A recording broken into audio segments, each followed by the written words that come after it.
Amarok V6 con 258 caballos, la más indomable de las Amarok. En Agrefert somos campo igual que vos. Y desde que establecimos nuestra misión en 1999 de contribuir a producir más y mejores alimentos, trabajamos incansablemente para darte el apoyo que necesitas. Desde este predio ubicado en Comirsa San Nicolás, despachamos commodities y formulamos nuestras líneas nitrogenadas líquidas Surco, Surcomax y las mezclas sólidas Chacarero con la sinergia perfecta entre nitrógeno, azufre, zinc y calcio. Nuestro equipo de ventas te asesorará para que encuentres el fertilizante ideal para nutrir tus cultivos. Con Agrefert, tu campo rinde más. El campo evoluciona, nosotros también. Con Galicia Rural podés acceder a la mejor financiación para la compra de hacienda e insumos agrícolas con las principales marcas. ¿Cómo funciona? Los proveedores del agro ingresan la compra en la plataforma y vos la aprobás en Office Banking o la app. Galicia Rural, siempre junto al campo.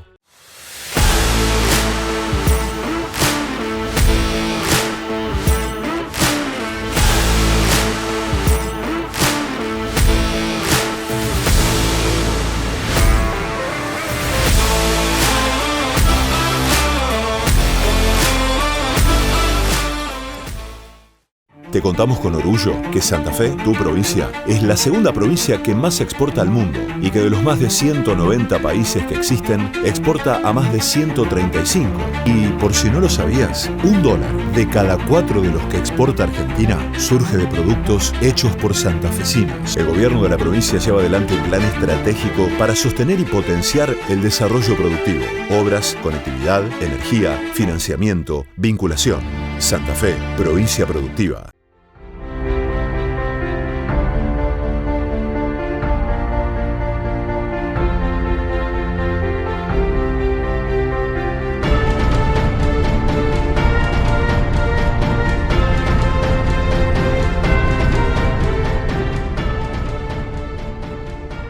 Estamos sembrando la agricultura que vos y el mundo necesitan para que los cultivos se transformen en más y mejores alimentos.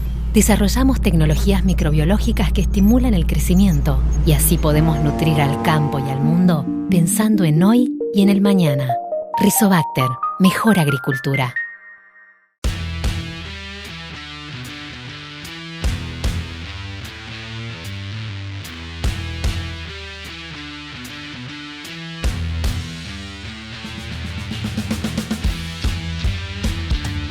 Bueno, muy buenos días y bienvenidos a otra semana de Agenda Presid. Mi nombre es María Francovic y estoy junto al ingeniero agrónomo Federico Roble. Hola Fede, ¿cómo estás? Todo bien, Chico, ¿cómo estás? Muy bien, muy bien. Muy contenta de arrancar la semana. Igualmente también. Bueno, Fede, ¿me querés contar de qué vamos a estar hablando hoy? En realidad no hablando. En la semana, Mechi, vamos a estar hablando un poco de lo que fue el viaje de la chacra agregado de valor en origen de APRESID hacia la provincia de Mendoza, justamente para abordar el gran tema bioeconomía, podríamos decir, ¿sí? Bueno. Justamente cómo generar valor a través de la biomasa, en este caso en esta provincia. La verdad que un viaje que estuvo súper entretenido, interesante y que se aprendió un montón. Sí. Así que bueno, antes de avanzar, queremos agradecer a las empresas que nos acompañan desde el inicio de esta iniciativa: Banco Galicia, Volkswagen, Agrefert, Provincia de Santa Fe, Rizobacter, Metalfor, Telecom y Chacra Servicios. Bueno, Fede, ¿querés contarme el primer panel de quién participa? Bien, vamos, Mechi, a estar escuchando a Fernando Villela de la Facultad de Agronomía de la Universidad de Buenos Aires, quien va a estar dando justamente una presentación acerca de bioeconomía justamente y el panorama nacional en este aspecto. Bueno, vamos a ver qué nos contaba. Bueno, buenos días a todos, muchas gracias por la oportunidad de poder intercambiar con ustedes. La idea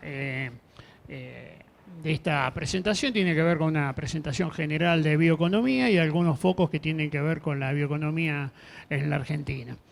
En general, cuando estamos hablando de bioeconomía, estamos poniendo el foco en el aprovechamiento integral de la biomasa vegetal, biomasa animal, producida o de la propia naturaleza, para poder a partir de la misma generar múltiples productos valiosos que tienen que ver con la alimentación, pero que además reemplacen muchos de los que hasta ahora provienen de la química tradicional, la petroquímica o generar nuevos espacios donde todos los sistemas de producción sean cada vez más sostenibles.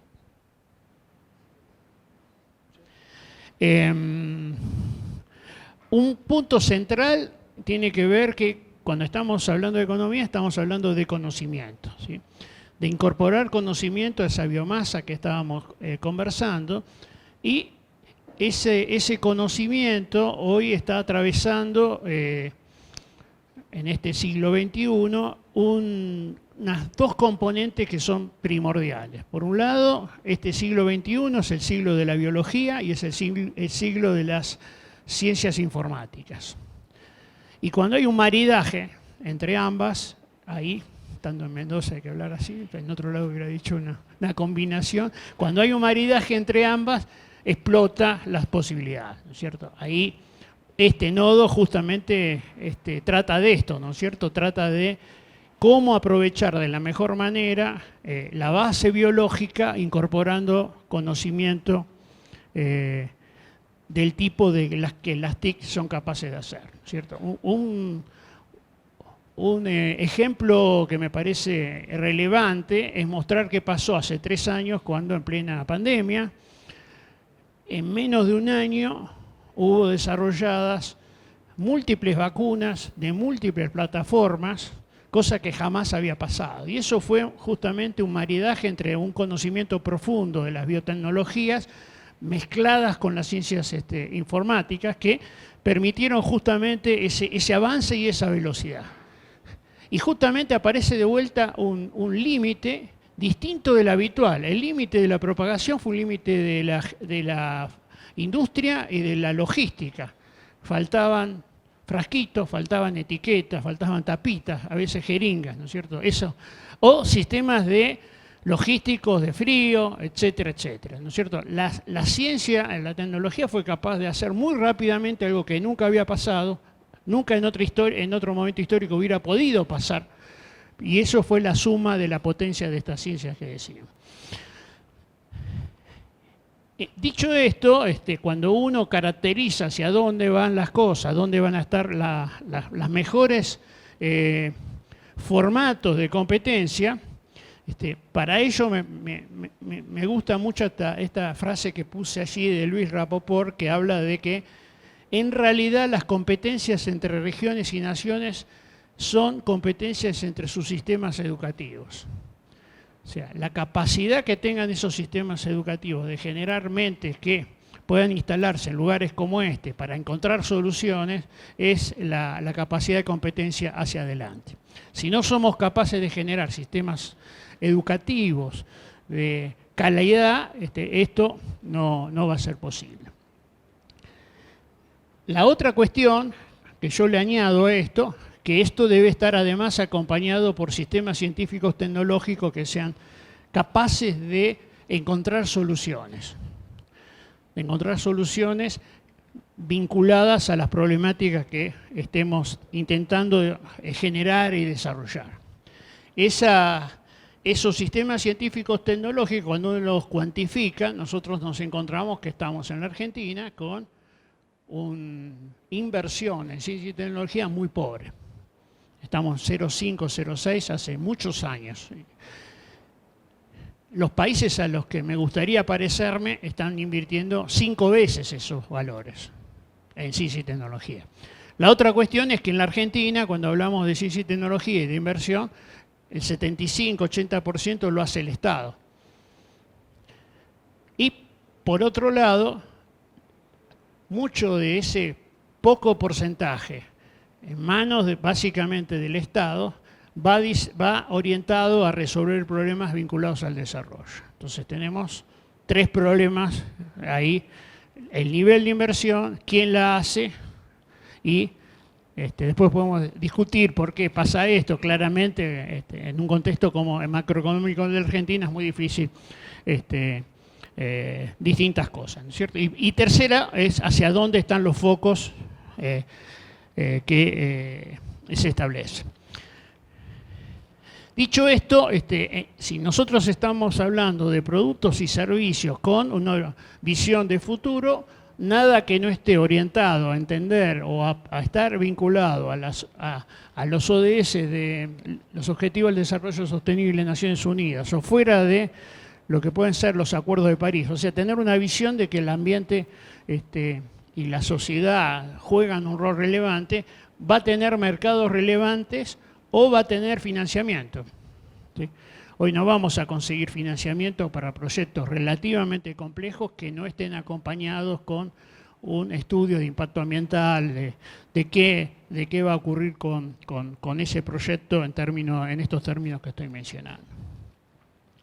Entonces, esta conceptualización de la bioeconomía, que ya les mencionaba, tiene que ver con aprovechar de la mejor manera la fotosíntesis actual para traducirlo en productos cada vez más complejos y más acordes a soluciones sostenibles. Tiene este foco y es un foco que además está alineado con lo que está ocurriendo a nivel de las demandas, las grandes demandas en la mente de esos consumidores, sobre todo de las clases medias ilustradas del mundo. Una de las visiones que está asociada a esto tiene que ver con la economía circular, y cuando nosotros lo estamos visualizando desde el punto de vista de algunas de las características que tiene que ver con ese agregado de valor, o sea, de conocimiento, a esa biomasa, y además que sea circular, lo que estamos hablando es de que ese proceso tiene que ser realizado en forma local. Y cuando estamos hablando entonces de todo esto, en realidad lo que estamos hablando es de desarrollo. ¿Sí? Estamos hablando de desarrollo territorial que involucra generar riqueza, con más recursos naturales formados, pero que estén en el territorio. A diferencia de la lógica tradicional, cuando estamos hablando de bioeconomía, después les voy a decir, la biomasa viaja mal y la transformación es local. Y entonces el conocimiento tiene que ir al territorio, al revés de la visión tradicional donde la biomasa salía del territorio para ser procesada en otro lugar. Después vamos a ver algún ejemplo de esto. Entonces, bioeconomía es biomasa más conocimiento, viaja mal, se procesa local, y al agregar ese valor local, múltiples actores, bueno, estamos hablando de desarrollo. Uno de los focos que tiene que ver con la bioeconomía tiene que ver con aprovechamiento de la biodiversidad, ¿no es cierto? Cuando nosotros vemos una imagen como esta, ¿qué están viendo ahí? ¿Qué les parece? ¿Qué es eso? Una selva, sí, esto es la selva misionera. ¿Y qué se observa? Muchas especies, ¿sí?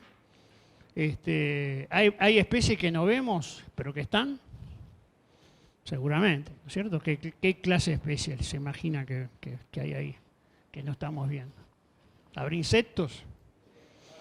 ¿Aves? ¿Mamíferos? ¿Sí? Sí, un ecosistema bastante complejo, ¿no es cierto? Ahora, lo que más hay no lo vemos, ni lo estamos diciendo, ¿sí? Cuando uno hace una caracterización de especies a nivel del planeta, hay muchos autores que establecen, a ver, ¿esta? No, establecen que puede haber entre algunos 7, otros 20, en general está en torno de los 14 millones de especies que pueden estar en el planeta. El problema es que de esas 14 millones solo tenemos identificado 1.800.000, o sea que es el 13%. ¿Sí? Hay muchas de las cosas que están que ni siquiera sabemos que están, y si no sabemos que están, tampoco sabemos cómo se relacionan con ellos, ni cuáles son las características de esas cosas que estamos viendo. Por ejemplo, del 1.000.000 de bacterias y arqueas que puede haber, conocemos 4.000, ¿sí? El 0,4%. ¿Puede tener relevancia conocer mejor estas especies? Conocer mejor cómo es el diálogo interespecífico realizado a partir de biomoléculas que establecen vínculos que a veces son de competencia, a veces son de cooperación, son de múltiples funciones, ¿sí? ¿Conocemos algunos de esos diálogos biológicos por moléculas? ¿Qué son los antibióticos?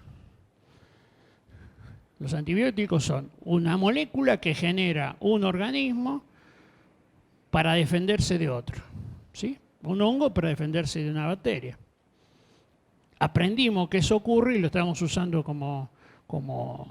justamente como antibiótico, ¿no? Como vacuna para prevenir cosas. Ahora, si hay 13 millones de especies que están interactuando entre sí, que han coevolucionado a lo largo de millones de años, hay múltiples cosas que ahí no estamos sabiendo. ¿Sí? Y que pueden ser parte de las soluciones que requerramos para formular los nuevos productos que reemplacen aquellos otros que son contaminantes y que provienen de las químicas tradicionales. ¿Se entiende el concepto? Cuando hablamos de desaparición de especies, estamos hablando de las especies macro, las que podemos ver, las que conocemos casi todas las especies, aves, mamíferos, plantas superiores, etc. No estamos pudiendo evaluar, por ejemplo, qué está pasando con las bacterias. Si ni siquiera sabemos que existen, ¿no? No las podemos medir, digamos, y entender, ¿sí? Bueno, así como conocemos poco de las bacterias, también poco de los nematodes o de los hongos, etc. Entonces, cuando estamos viendo esto, en realidad, esto es una fuente de múltiples eventuales soluciones que hay que indagar. ¿Y cómo la vamos a indagar? Cada vez va a ser más sencillo avanzar sobre eso a través de distintos mecanismos como sistemas informáticos que permitan procesar millones de datos en forma más eficiente. Hace unas semanas aparece esta noticia en Clarín, donde habla de un sistema informático generado por Google para establecer las estructuras de las proteínas. Entonces, bueno, hasta ese momento se sabía que había 2 millones más o menos de estructuras de proteínas que se conocen, ¿no? Las proteínas son fundamentales para muchos de los ciclos biológicos, ¿no es cierto? Ahora, lo que a mí me llamó la atención es que ese nuevo formato que marida biología con sistemas informáticos para obtener solución, llegó a que hay esta cantidad, ¿no? 200 millones de proteínas en la naturaleza. Yo la verdad me sorprendí, ¿no? No sé ustedes, pero me parece que existan 200 millones de proteínas distintas, me parece que es un número muy importante y que tiene que ver con toda esta lógica que estoy planteando, ¿no es cierto? Conocer algunas de estas, seguramente que varias de estas pueden ser soluciones para muchas cosas. La otra cuestión yo les mencionaba es que estamos atravesando una situación en donde esos consumidores objetivos que estamos planteando cada vez son más informados y que le requieren a toda la cadena que le brinden información al momento de la compra, ¿sí? Y esa información, bajo la forma de trazabilidad, certificaciones, etcétera, cada vez más está en el centro de la escena. Y cada vez más está facilitada por la aparición de tecnologías, de sensores, que permiten automatizar la toma de información y bajar el costo de la misma, ¿sí? Entonces, mucho de lo que se va a generar en espacios como este va a tener que ver con algunas características que van a estar reflejadas cuando este consumidor esté exigiendo a toda la cadena que le cuente qué está haciendo, ¿cierto? ¿Vamos bien? ¿Se entiende? Bueno, ese nuevo consumidor tiene algunos centros. Uno de los centros de decisión tiene que ver con la salud, el impacto ambiental, si estamos hablando de proteínas animales, el bienestar animal, las formas de consumo han cambiado, cada vez más se utilizan productos que están listos para comer, no elaborados en la casa, porciones más chicas, los grupos de familia se han reducido, muy pocos chicos en este contexto que estoy mencionando, ¿sí? Y que bueno, también hay que sumarle una componente de placer, de experimentación, etcétera. Hay que tratar de dar respuesta a estas cuestiones y bueno, y la certificación y la trazabilidad son centrales. Ahí estoy poniendo blockchain. Blockchain, ¿saben? ¿Conocen de qué se trata? ¿Sí?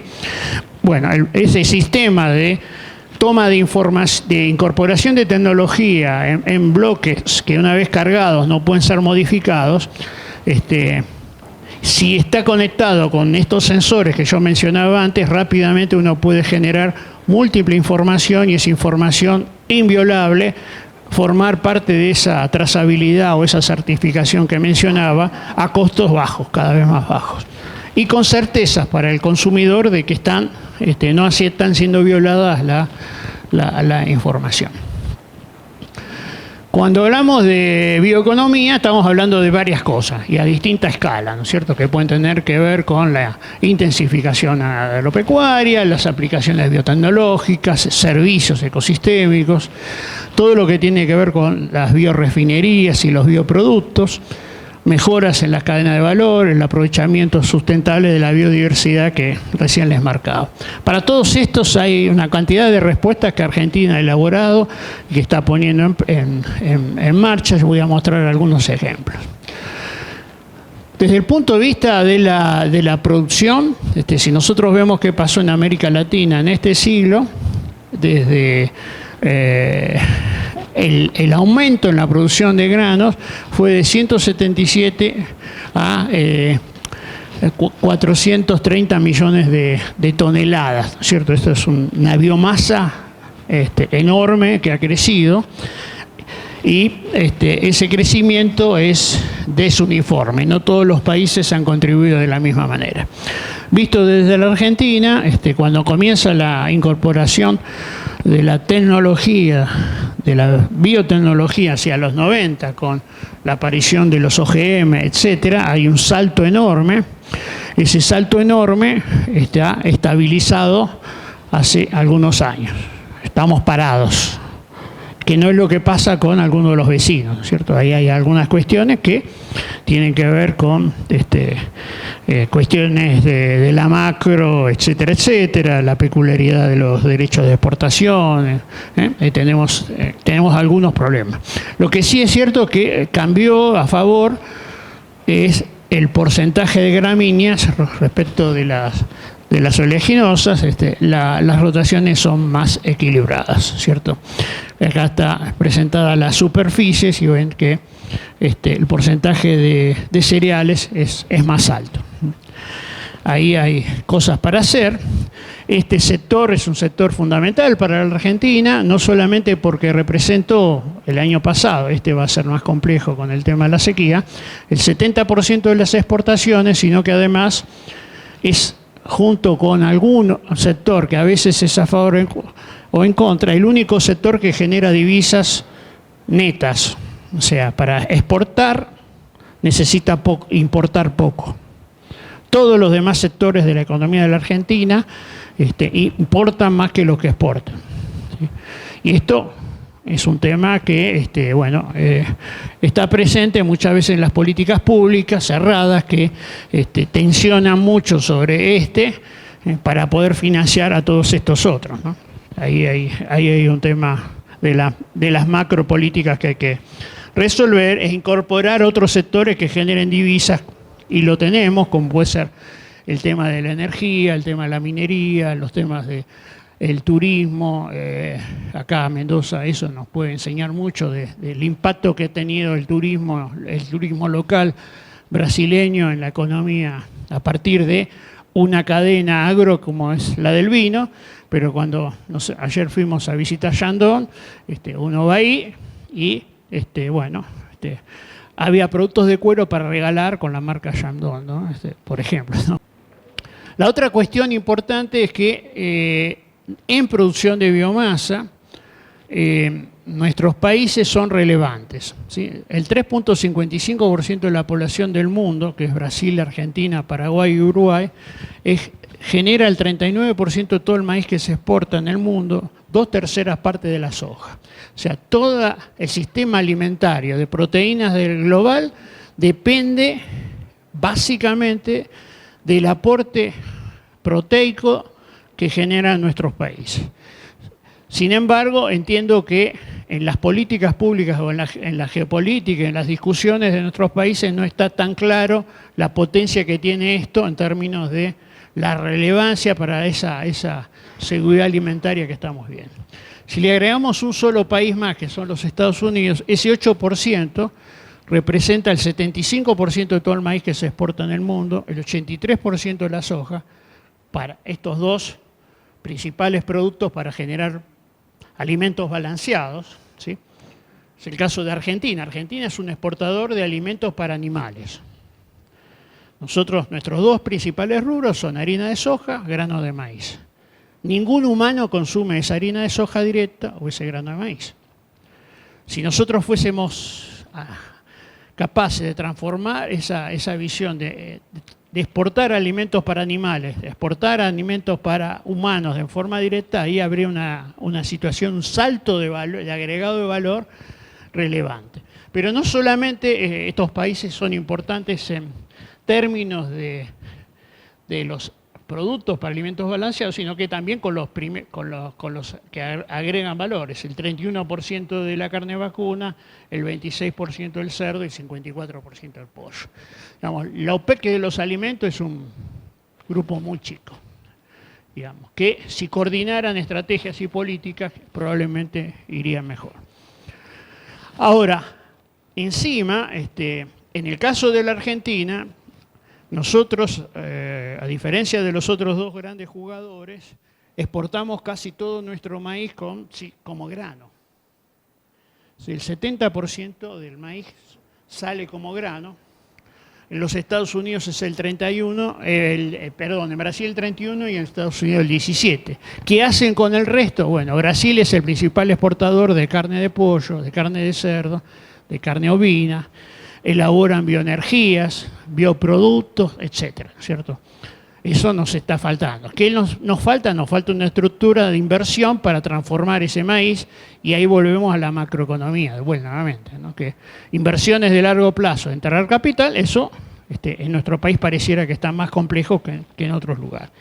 Y si vamos a la soja pasa lo mismo, o sea, casi toda nuestra soja la exportamos para que otros hagan proteínas.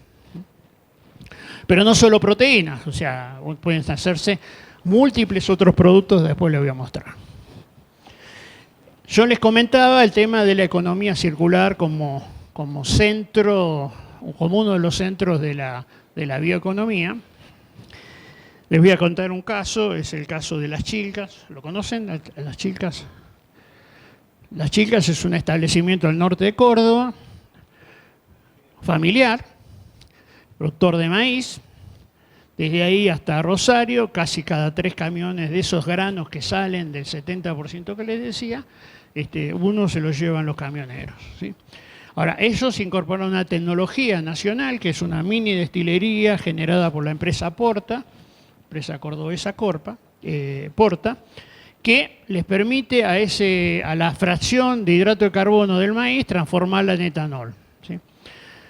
Ese etanol forma parte de las naftas, ¿sí? 6% de las naftas son etanol de maíz, 6% de caña. Lamentablemente, con la ley de biocombustibles de hace menos de un año, catastrófica, totalmente en contra de los acuerdos internacionales de la Argentina y en contra de los acuerdos de París, etcétera, etcétera. Pero bueno, es lo que hay. Y en ese proceso de elaboración del etanol se libera dióxido de carbono. Ese dióxido de carbono hasta para la industria de las bebidas gaseosas, hasta ahora se obtenía a partir de petróleo, ahora es biológico. Y lo otro que queda es un producto llamado burlanda, que es un producto enriquecido en proteínas, muy buen alimento para animales estabulados, para vacunos. En ese establecimiento además hay producción de cerdos, producto del maíz y de la soja que hacen ellos mismos, recogen los estiércoles, van a parar a un biodigestor, ese biodigestor en el proceso de fermentativo con otras levaduras genera calor que se utiliza para la planta de bioetanol. Ese gas con un motor se transforma en energía eléctrica que se vende al sistema interconectado y finalmente los residuos que quedan en el biodigestor es un fertilizante biológico que va al campo reemplazando hasta un 25% los fertilizantes que hasta ahora se compraban. Esto es economía circular. Sí. Lo que antes era un desecho pasa a ser un insumo para un proceso que va enriqueciendo el sistema. Antes había gente que sabía hacer agricultura, sigue estando, pero ahora esa gente que sabe hacer agricultura y gente que tiene que saber participar del proceso del etanol, de las producciones animales, de los biodigestores, etcétera, etcétera. Este es un sistema más complejo que necesita más gente, pero más gente más capacitada. Pero como la biomasa viaja mal, este estiércol, si el biodigestor está lejos, ahí hay un costo de transporte. Si la generación de burlanda está lejos del establo, esa burlanda húmeda o se seca para transportarla o está cerca, ¿sí? Entonces, todo este conjunto hace que tenga que estar in situ, es local.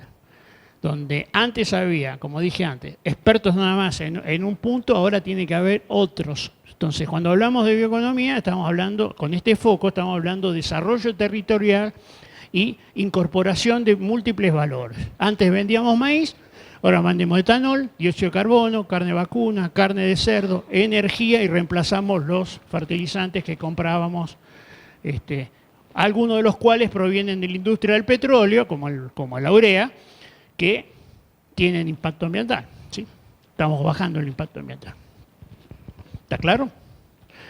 Si vamos a la cadena de la soja, esto es parecido, nada más que puede haber algunas otras cuestiones, como por ejemplo del aceite, además de hacer biodiesel, en el otro caso era etanol, poder extraer licitina, o la industria del biodiesel inicialmente tenía un problema que hacer con la glicerina, que es un subproducto del proceso, y hoy Argentina es el líder mundial de exportación de glicerina de calidad farmacopea. Y no de petróleo. Esta es biológica.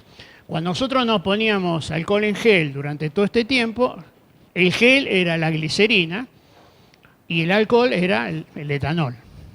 ¿Okay? Esta era la situación.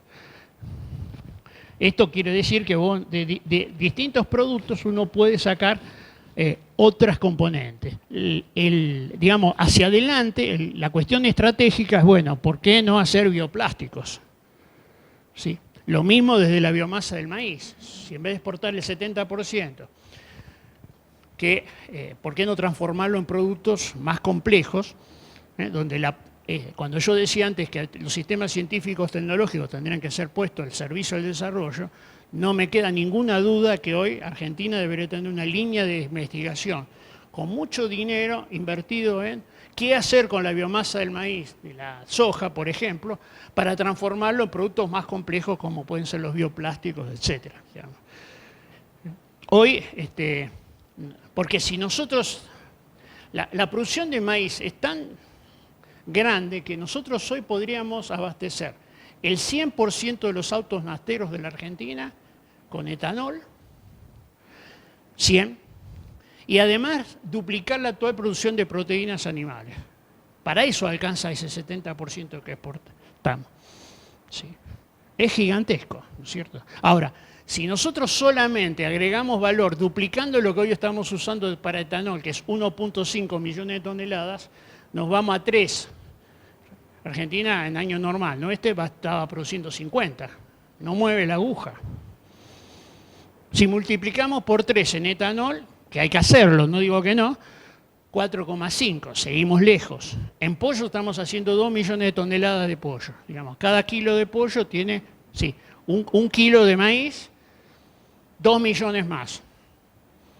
Hay que buscar un uso masivo de mucho más valor que esto que estamos haciendo, además de duplicar la producción, etcétera, etcétera. Sí. Bueno, sí, hace rato. Sí.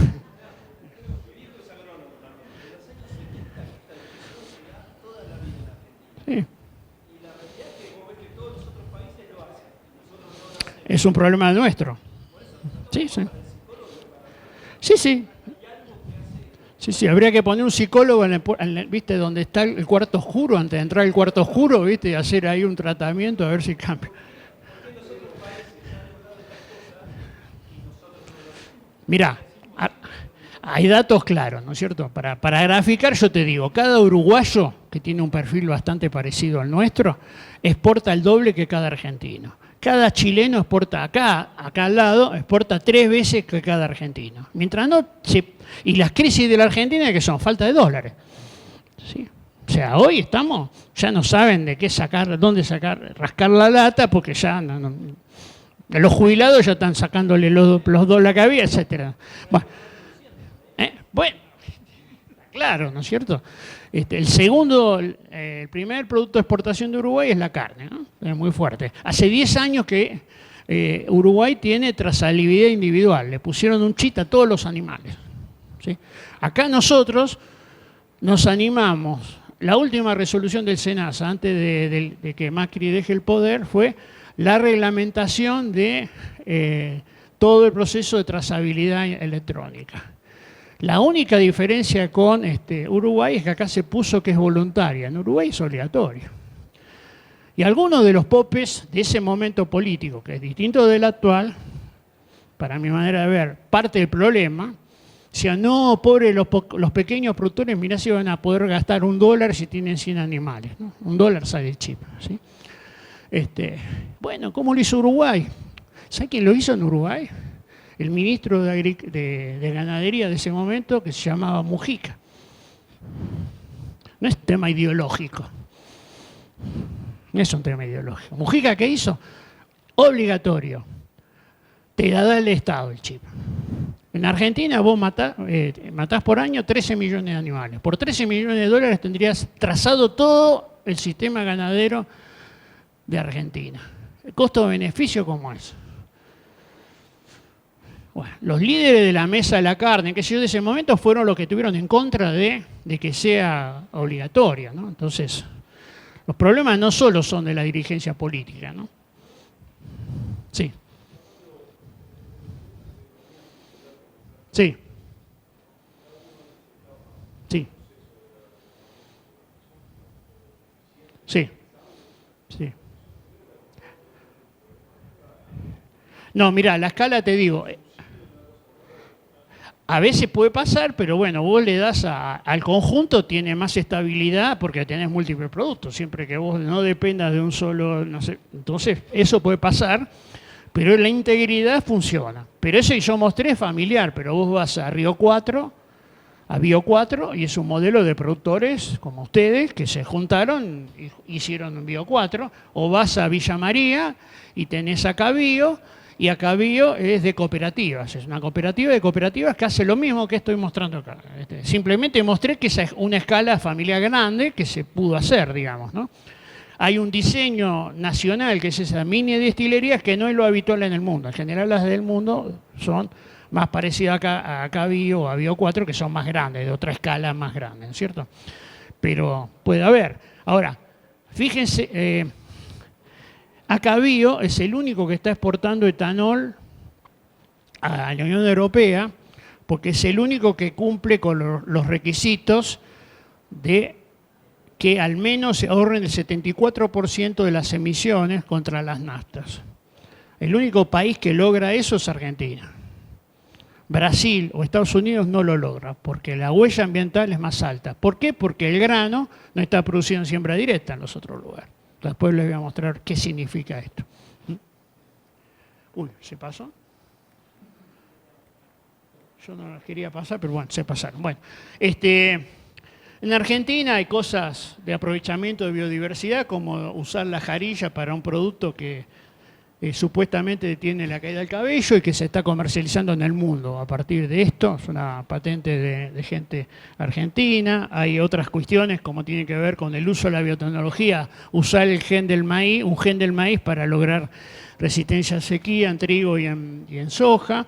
El trigo está avanzando mucho, hoy ya está aprobado no solamente para el consumo, sino también para la producción en Brasil, que era una situación muy sensible. Se está esperando que China apruebe el consumo, pero el consumo ya hay múltiples países que están en trigo que están avanzando. Ese es un buen ejemplo de interacción público-privada. El gen del HB4 fue obtenido por la doctora Chan en la Universidad del Litoral, del CONICET. Si no hubiera estado Bioceres, estaba en los papers, pero no estaba en la producción. Después de 15 años lograron instalarlo, hacer el desarrollo, etc. Un grupo de productores que ustedes conocen muy bien que generaron inicialmente Bioceres, ¿no? como una opción. Hay otras cuestiones que, por ejemplo, también tiene Bioceres, que es una plataforma a partir de incorporar al cártamo, que es un cultivo oleaginoso de ambiente semiárido, la capacidad de generar lisoenzima. La lisoenzima, ¿qué es? Es la enzima que se utiliza para producir los quesos, ¿sí? Tradicionalmente se sacaban del cuajo de los terneros, más moderno últimamente eran unas OGM de levaduras que producían eso, y hoy uno lo puede producir en un cultivo y extraerlo. Están usando ese cultivo para hacer otras proteínas, por ejemplo, vinculadas a el uso de reemplazo de proteínas animales por proteínas vegetales en toda esta onda que viene para este lado. La otra cosa importante tiene que ver con la huella ambiental. ¿Sí?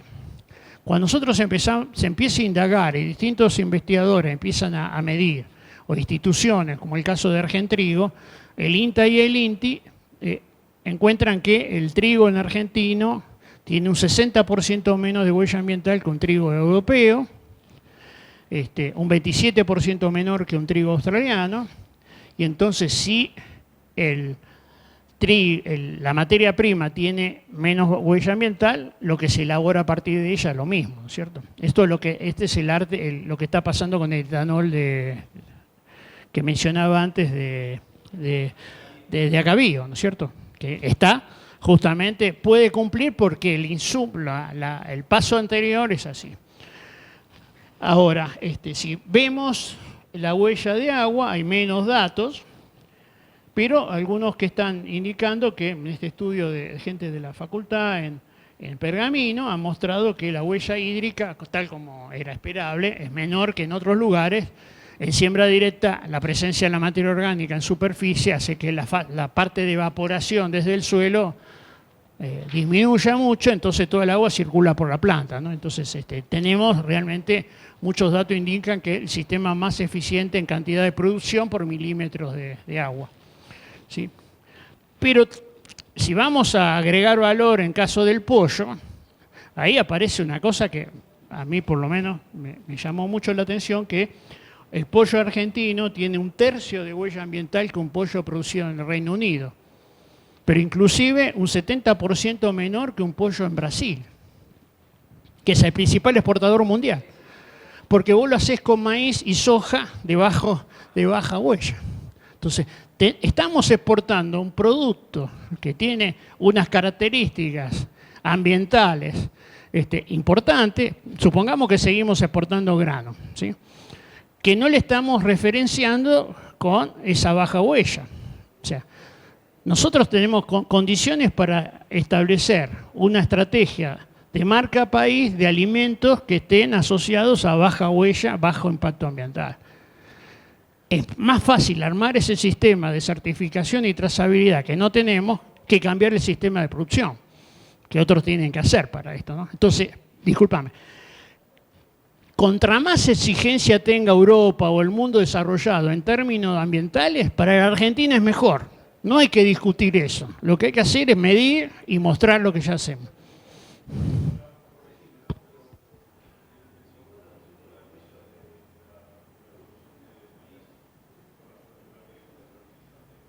Sí.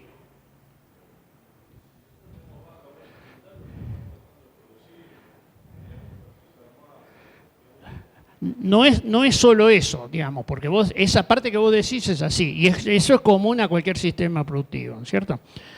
Cuando vos ves qué pasó los últimos 20 años en términos de producción de soja y maíz entre Argentina, Brasil y Estados Unidos, Argentina fue el que tuvo la mayor tasa de crecimiento de rendimiento en estos años.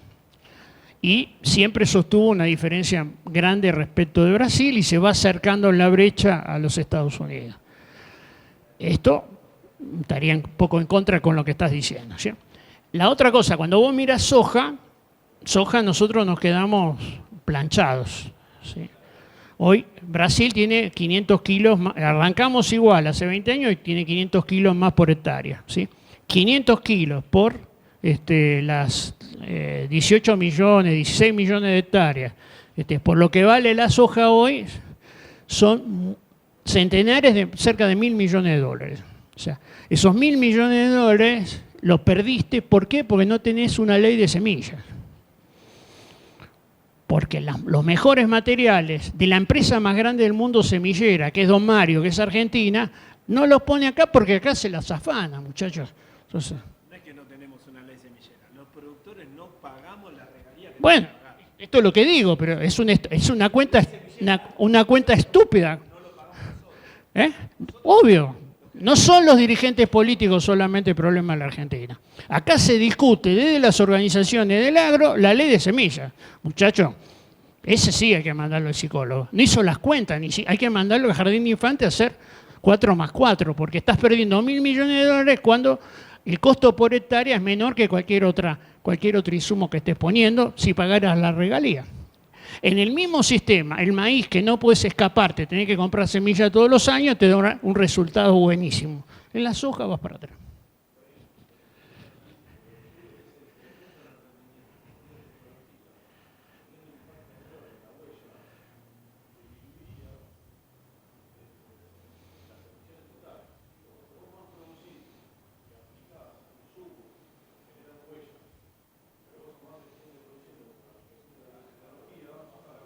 Obvio, contra más producís, menos huella producís. Eso es así. Los sistemas más productivos tienen menos huella. Cuando vos mirás eso del trigo, yo estoy haciendo una pasada rápida, no puedo hacer. Pero cuando vos mirás los sistemas de alta producción de trigo contra los de baja, la huella cambia sustancialmente. Y la unitaria, sí. Sí, pero lo que está... Es mejor. Es mucho. Es mucho.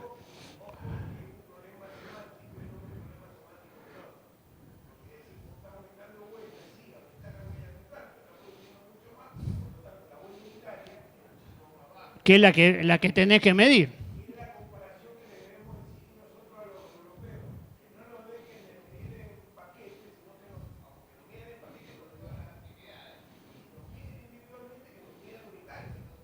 Sí, bueno, el pollo de ellos es 3 veces más huella que la nuestra por kilo producido, ¿no es cierto? Sí.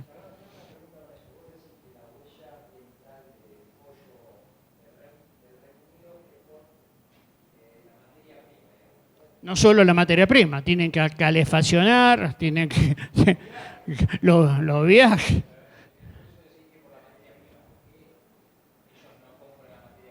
Y la están comprando. Sí. Ahí, ¿por qué? Porque le compran a varios, ¿no es cierto? Es una suma de cuestiones. Cuando vos haces la huella tenés que empezar. En el caso del pollo, esta medición que hicieron para Argentina, empezás por la producción de los abuelos. Importaste abuelos de algún lado de la genética. Los reprodujiste, los pusiste en una incubadora, nacieron los padres, los volvés a reproducir, ponés en la incubadora, producís el pollito, llevás el pollito, lo hacés crecer, le das de morfar, va al frigorífico, hay que transportarlo hasta determinado lugar, todo eso hay que sumarlo, ¿no? Es todo el complejo, no es solamente un punto. Cuando hablas del grano, la otra cosa que no te terminé de contestar. La otra cuestión es que el fertilizante tiene peso grande, pero la labranza también. ¿Cuánto gasoil estás ahorrando en siembra directa respecto que el otro, ¿no es cierto? Y ahí hay un número que es muy grande, ¿no es cierto? Y ese es el punto de quiebre más fuerte que tenés. Bueno, en Argentina, bueno, con la mano en el corazón, la siembra directa no avanza porque es mejor desde el punto de vista ambiental, cuando creció, porque era menos costo, claramente. Después te das cuenta de que eso era virtuoso. Bueno, subite al tren y mostralo, digamos. Sí. Sí, bueno, lo mismo, sí. Estaba viendo por tema de maleza resistente, qué sé yo. Bueno, me queda un poquito. Bueno, en carne vacunas pasa lo mismo, se midió en un frigorífico en el sur de Córdoba, eso dio bien, y entonces el IPCBA se despertó, y entonces en este momento está financiando en todos los frigoríficos de exportación, se está midiendo la huella de la carne argentina, cosa que la industria más primitiva, la industria que sigue como en el siglo XIX, haciendo un mercado interno con un media res al hombro, de repente va a tener más información que muchas otras cadenas, ¿no? Y la gente de INTA-INTI, Bon Giovanni y compañía, que hoy cumpleaños, así que le acabo de mandar la felicitación, es el que mide muchas de estas cosas y que está haciendo algo mundial. Entonces vas a tener dos mercados, declarados, no declarados, y esto es importante. ¿Qué oportunidades tenemos? Bueno, hay mercados insatisfechos, tenemos que hacer una marca país asociado a la menor huella, esto es un desafío, pero es una oportunidad y como dije antes, es más fácil hacer eso que cambiar un sistema productivo, hay que generar nuevos productos, etcétera, ¿cierto? Todo esto yo lo llamo la vaca viva, ¿no es cierto? Cuando hablamos de bioeconomía, ¿qué es la vaca viva respecto a la vaca muerta? La vaca viva es la fotosíntesis actual versus la fotosíntesis de hace millones de años. Una que recicla y la otra que libera el dióxido de carbono que se capturó hace millones de años a la atmósfera, el cambio climático, etcétera, etcétera. En un lado está hiperconcentrado, son 5 o 6 empresas con gran capacidad de lobby que logran leyes de bioeconomía tal como la que vimos, etcétera, etcétera. Y del otro lado hay miles de productores como ustedes, disgregados en 440.000 instituciones que no pueden generar un lobby que responda a un desarrollo del conjunto de los territorios de la Argentina, ¿no es cierto? Eso me parece que es. Y yo eso le llamo vaca viva.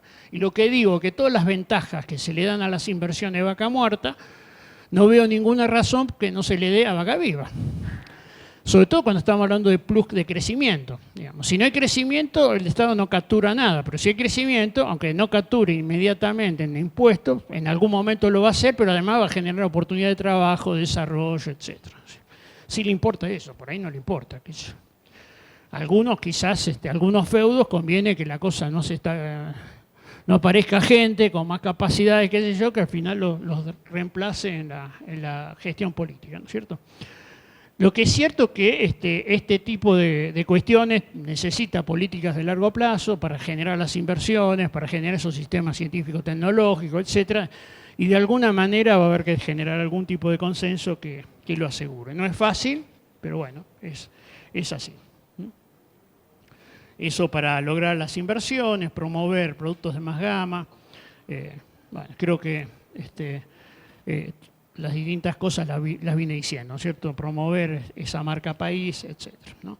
Argentina se ha vinculado al mundo con distintos formatos de bioeconomía y creo que seguirá hacia adelante con esta misma componente. Ojalá se sumen algunos otros sectores que aporten a esa duplicación si nos queremos parecer a los uruguayos o triplicación si nos queremos parecer a los chilenos en términos de exportación. Bueno, gracias.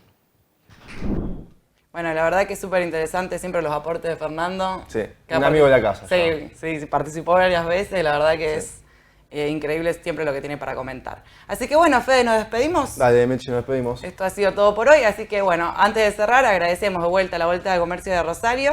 de donde estamos haciendo esta transmisión, y a las empresas que nos acompañan: Banco Galicia, Volkswagen, Agrefert, Provincia de Santa Fe, Rizobacter, Metalfort, Telecom y Chakra Servicios. Así que bueno, hasta el miércoles. Dale, Meche, hasta el miércoles. Adiós.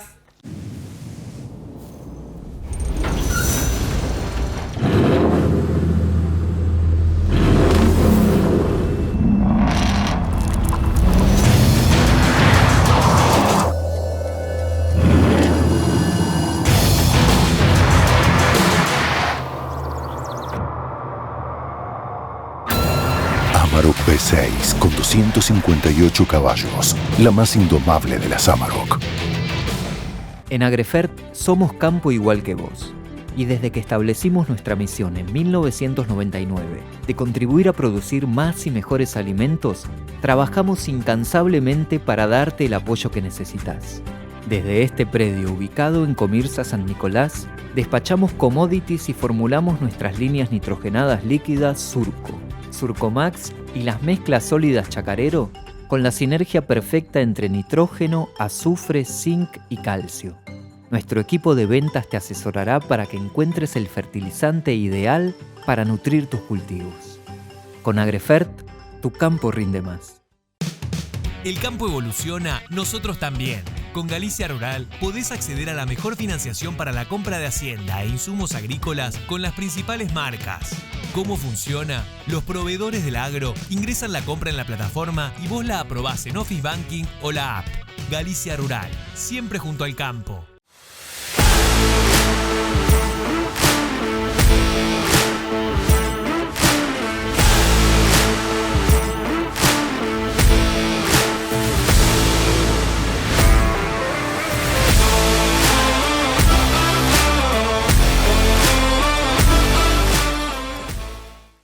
Te contamos con orgullo que Santa Fe, tu provincia, es la segunda provincia que más exporta al mundo y que de los más de 190 países que existen, exporta a más de 135.